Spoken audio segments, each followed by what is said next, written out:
The midterm elections in the U.S. are over and the Republicans have made a significant victory. Just how difficult will Barack Obama's mission be over the next 2 years?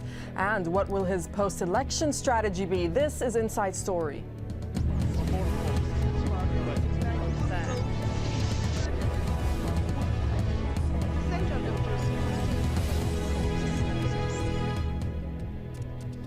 Welcome to the program. I'm Darine Abougaida. While U.S. midterm elections end in a gridlock, these elections determine which party, Democratic or Republican, controls Congress for the next 2 years. The Congress is made up of two houses, the upper house called the Senate and the lower house called the House of Representatives. Well, the Democrats held on to their Senate majority with 49 seats. That's crucial to President Barack Obama's control over legislation. The Republicans did fairly well with a powerful minority of 46. On the flip side, the Republicans now have control over the House of Representatives with 242 seats. The Democrats won only 193 seats. This possibly making it difficult for Obama to pass laws.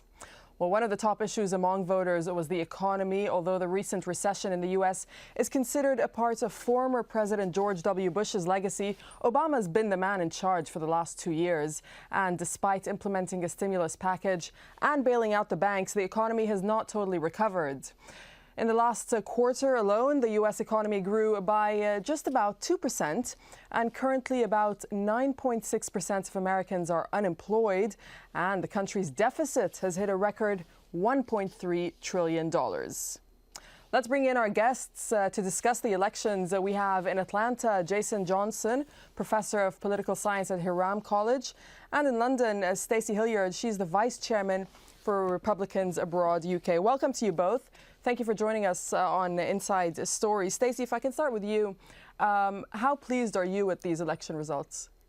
Well, obviously, we're very pleased with the election results. To have control of the House is extremely important. I remember when I was working on congressional campaigns in 2004 that we said the presidency is great to have, but the important thing to have is the House.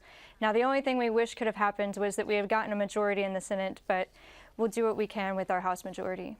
Jason Johnson, historically over in the U.S., the party in power has lost seats in midterm elections. So do you see this as a big blow to the Democrats? It's not necessarily going to be a big blow to the Democrats unless they're incapable of passing any legislation. The last three elections, 2006, 2008, 2010, we've seen huge shifts in the House and the Senate. So this is becoming more of a regular trend in the United States rather than an anomaly. All right. Well, Stacey, even though it was a comeback for the Republicans, put it into context for us. What does it mean for the Republican Party? Well, I think what it means for the Republican Party is that actually the Republicans were woken up by the voices of the American people that says, we want the Republican Party to actually return to their conservative roots. We want you to go back to your true Republican values of low spending, low taxation, smaller government. And I think that you're starting to see that through the people that have been elected, the candidates that were put forward, and hopefully we'll actually be able to see that through the policies that are passed.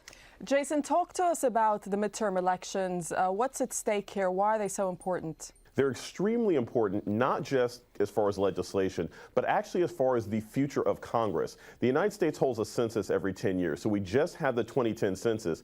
All of these Republicans in the House and on many gubernatorial races, they're going to be rewriting congressional districts. So not only did Republicans win tonight, they may rewrite the boundaries of congressional seats in Congress, which could affect the party campaigns for the next 10 years. This is huge. All right, so in what shape is Obama? Can we say, is he in bad shape here? No, I don't necessarily think he's in bad shape right now. It's really going to be determined by the speech he gives today at 1 o'clock Eastern Standard Time in the United States. And the fact of the matter is, it's not uncommon, usually not by this margin, but it's not uncommon for presidents to lose seats in their first midterm. The real question is going to be, does he have a strategy going forward, and can he improve the U.S. economy? That's the most important issue. It's really the millstone around the neck of both the Republicans and the Democrats right now. Stacey, there is, though, some good news for Democrats. They still control the Senate, which is essentially crucial to the president's control over legislation. That's true. That Democrats do control the Senate, but the House is, I think, really where the heart of the American people are shown and what they're wanting to have happen. And I have to agree with Jason that the fact that you had the gubernatorial seats and it's a Senate year, or a census year rather, that's going to really determine the balance of power for the next 10 years. And I think that you'll see some changes if the economy continues to go down in the next elections for the Senate. Wouldn't you agree, Stacey, that President Barack Obama did inherit an economy that was in pretty bad shape? He may have inherited an economy that was in hardship, but what he's done is quadruple the deficit. And we have unemployment that's went up to 10.1% last year and has leveled off at 9.6. When he was elected, it was roughly at 6.9%. And I think it's that, along with the mass layoffs that are continuing to happen in the U.S., the fact that a lot of the legislation that he promised that he was going to push forward hasn't happened. Everything's been done on very partisan lines and Chicago-style backroom dealings. That's why the American people voted against him. Jason, what do you think of that? I see you shaking your head there. I completely disagree. Look, the Republican Party is no more popular than the Democratic Party right now. The public is just unhappy and they want solutions. Barack Obama's mistake has not been that he didn't fulfill his promises, is that he didn't go far enough in the promises that he made. And that's what a lot of people are unhappy about. But if you look at pre-election polls, the Democrats are regarded very lowly in Congress, Republicans are regarded very lowly, but in the United States, you really only have two choices. So Republicans benefited more from Democratic incompetence rather than their success or improvement in campaign strategy. Stacey, there's been a lot of attention at this election, at this midterm election, over the Tea Party. Is the Tea Party dictating the Republican policy agenda? Well, this is what everybody has been wanting to say and is enjoying talking about.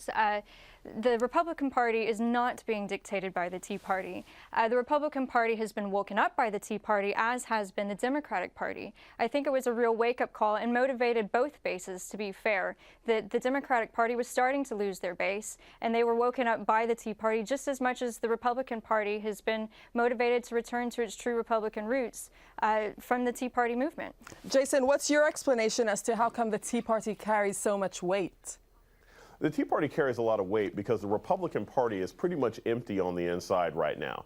Many Republicans who are core conservative ideological Republicans, they were unhappy with Bush's wars, they were unhappy with his nation building, and they broke off and started the Tea Party movement. We also have to remember that Tea Parties are funded by many huge corporations in the United States who seek another avenue to limit regulation so that they can increase their sort of control of business and politics. So I don't think the Tea Party is a wake-up for either party as much as it's another move for corporate entities in the United States to control our electoral system. All right. Well, we know from what Stacey, go ahead. Would you like to say something?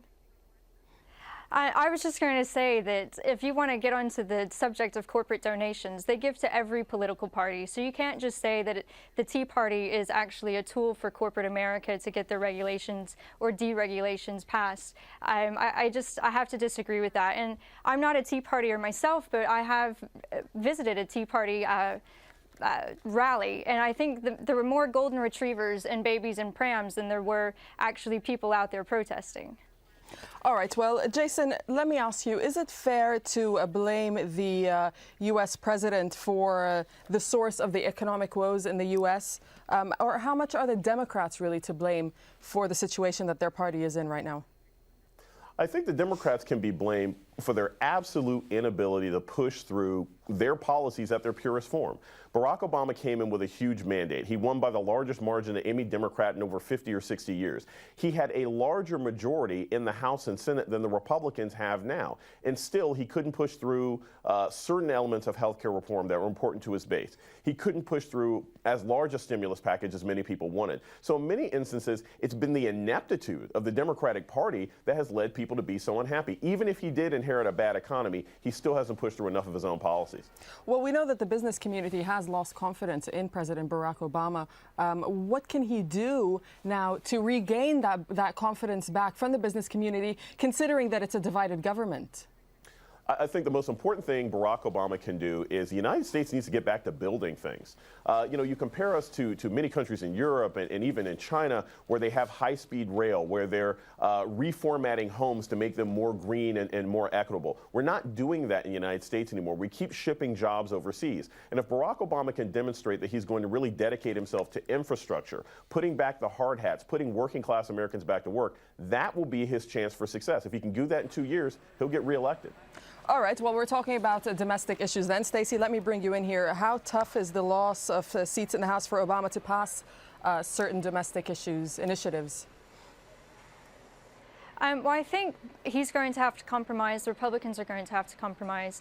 And, in that situation, if one party is happy, then it's not a compromise. And I have to agree with Jason earlier that the president hasn't shown, I would say, leadership style. His leadership style has not been able to push through the agenda that he's wanted, and he's going to have to show some real leadership to be able to compromise with the Republicans to get the domestic policies passed, to get the economy going. Are his domestic policies at risk, Stacey? I wouldn't say his domestic policies are at risk. It depends on whether or not he's going to be willing to compromise with the Republican Party. Jason, will he be willing to compromise with the Republican Party? I think Obama's greatest weakness has been he's always been trying to compromise with the Republican Party. The fact of the matter is, if you look at George Bush, if you look at Bill Clinton, when you are the president and you have the majority in House and Senate, you push through your own policy. You don't have to make compromises. Now he's going to have to make compromises with the Republicans. But one thing I can say to the Republicans' credit, there was not a lot of crowing last night. There was not a lot of jumping up and down and high-fiving. They recognize that they are on as short a leash as the president when it comes to improving the economy. So I actually think some things might get done in the next 2 years that'll benefit both parties. All right, let's talk about healthcare reform for a moment, Jason. What do these election results mean for the healthcare reform? This could be one of the hugest impacts of the Republican takeover of the House. You have many Republicans on the far right, especially the new sort of Tea Party caucus, who say they want to basically take back the health care reform that Barack Obama implemented earlier this year when he had the majorities in the House and Senate. I don't think that's going to happen. I think that would be a waste of huge political capital on the part of the Republican Party.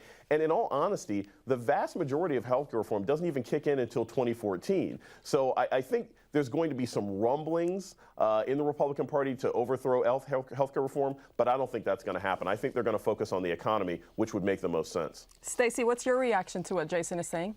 Well, the majority of people are not happy with the health care reform bill. They were not happy with it on the eve before it passed, and they're still not happy with it. The Republicans have said that they would repeal the bill and then go back to rework it to make it something that the American people would be happy with. I personally agree that we need to have health insurance reform, overhauling the health care system, and actually fining Americans for not having health insurance. I just don't agree with, and I don't think many of the American people agree with that either. All right, well, we're talking about domestic issues, but a new balance of power in the Congress could also have a significant impact on international issues. And last month, Obama officially ended U.S. military combat in Iraq, but 50,000 troops do remain there to train local forces. He's pledged a full pullout within a year's time, and Obama's also set a deadline of next year for the withdrawal of troops from Afghanistan. That's a move that's been criticized by some Republicans. And then, of course, there's the Middle East peace process. The U.S. does play a critical role in bringing Israel and Palestine to the negotiating table. So, Stacey, in London, what's the impact of these results on issues such as Iraq and Afghanistan, you think? Well, when it comes to foreign policy, the president has quite a lot of autonomy in the executive branch to be able to exercise his foreign policies. He's able to move forward with the timeline in Iraq. That was actually something that was already in place before he took office. In Afghanistan, it's going to still have the drawdown, and I think you might see a little bit of rumblings in the Republican Party within the House of Representatives on maybe staying just a little bit longer. But I think we'll defer to the experts on that who are actually on the ground. Jason, so with less bargaining power in Congress, could Obama have a hard time brokering a peace deal when we look specifically at the Israeli-Palestinian peace process? I think the real issue when the president loses control of either house of Congress, the issue is about funding. Again, the president can pretty much make whatever decisions he wants. He can meet with who he wants to speak to. He can make whatever kind of treaties and negotiations that he wants to with any sort of foreign entity. However, the funding for his policies is where he's really going to be in conflict. If there's a promise of international aid to the Palestinians in order to help broker the peace process, he's got to get that past Republicans. If there's additional funding needed for the drawdown of troops in Afghanistan, he's going to have to work with Republicans to get that. And that's where his real challenge is. So what you're saying is that Obama's ability to maneuver politically has indeed been weakened by these midterm elections. It's similar to if suddenly you don't control your own wallet and you always have to ask someone else to use their money. That's what Barack Obama is facing right now. I don't think we're going to see a fundamental shift in American foreign policy. They're going to continue the drawdown. There are no radical changes coming. But the speed with which Obama can do what he wants to do, that's going to be affected because the purse strings are now in the hands of the Republican Party in the House. It's not only the purse strings. If Obama now is going to be concentrating on domestic